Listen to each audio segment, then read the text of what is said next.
Janine Gutierrez update. Janine Gutierrez more kaganapan from last night's event, Tatler Ball. Star-studded po si Miss Janine Gutierrez kagabi.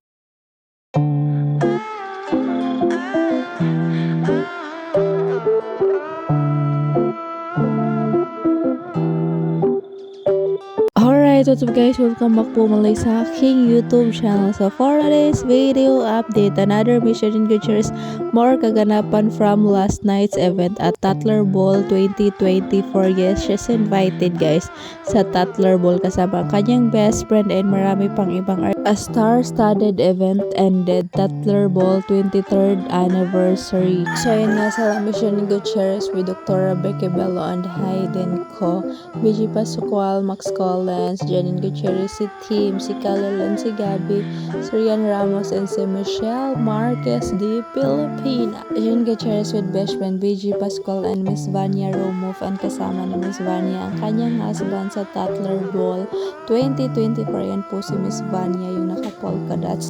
More photos from the ball with Golden Boy Carlos Yulo. Present nga din si Saraho Laurel guys. Saraho guys is bet niya din bibihisan ng mga gowns niya si Miss Janine Gutierrez.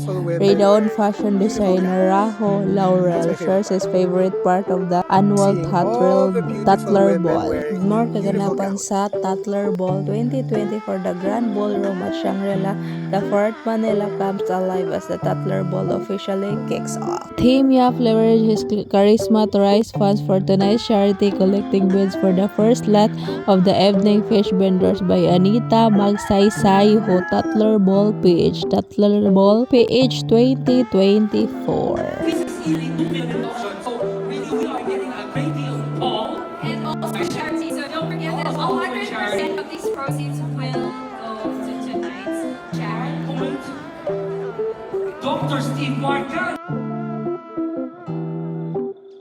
Tatler Philippines Editor-in-Chief and Asia's Most Stylish 2024 cover star Heart Evangelista host the Tatler Impact Awards. Hashtag Tatler Ball PH 2024. And that's it guys. If you guys like, share, comment, and subscribe. Kunting Miss Janine Gutierrez lang po kaganapan niya last night at the Tatler Ball 2024. Ingat!